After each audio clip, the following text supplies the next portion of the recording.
Where your treasure is, there will your heart be also. God has given us unlimited treasures in His Word. Every time we open it, we can discover a new treasure or admire an old one. What will we find today? Here's Carla Early with Treasure Hunt in the Word.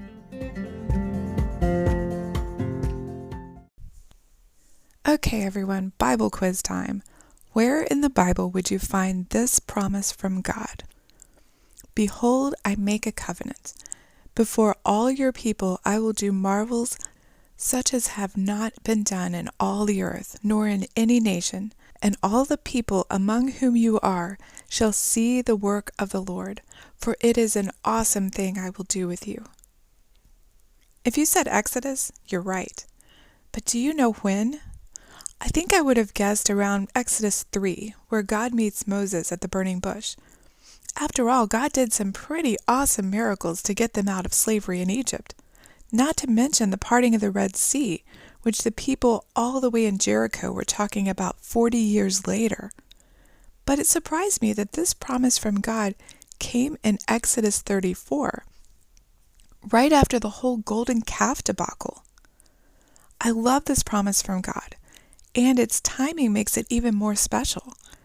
The nations they traveled through would indeed see the works of the Lord, and it wouldn't be because they didn't have any problems. This group of millions of people and their cattle traveled through the wilderness for 40 years.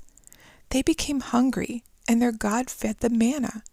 They became thirsty, and their God provided water. Other nations attacked them, and their God fought their battles. One king tried to get a prophet to curse them, but their God wouldn't allow it and blessed them through this prophet instead. Before entering the promised land, God renewed His promise to them. He adds, "You are a holy people to the Lord your God. The Lord your God has chosen you to be a people for Himself, a special treasure above all the peoples on the face of the earth." Then, once the Israelites entered the promised land, their God fought their battles for them. And through the generations, God has done awesome, amazing things with the Israelite people, culminating in sending Jesus to offer salvation to the whole human race through the Jews. But way back here in Exodus 34, we see God getting excited. From the very beginning, even before Adam and Eve sinned, God had this plan to save the world. He chose Abraham to form a special nation, and through them to show the rest of His creation who He is. As I read this verse, I could sense God's enthusiasm to get this little nation started and settled so His plan could get rolling.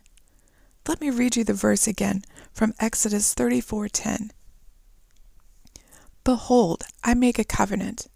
Before all your people I will do marvels such as have not been done in all the earth, nor in any nation.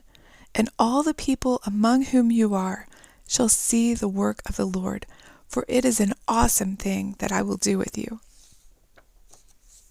As children of God, we are also His people, His special treasure that He uses to show the rest of the world who He is. Like the Israelites, that doesn't mean we won't have difficulties, but it does mean that when we have a crisis, God's character can shine through us even more brightly, so that those around us will take notice. How can that guy smile when he's obviously in pain?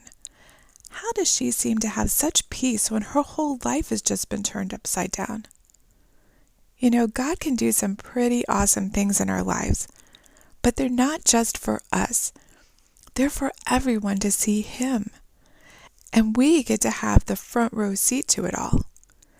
Just like He was on Mount Sinai, God is excited, bursting in anticipation to fulfill His plan in your life. What marvelous, amazing, awesome work is He doing in you right now? Who's watching who will see God's work in your life? You can contact us at treasurehuntintheword@gmail.com.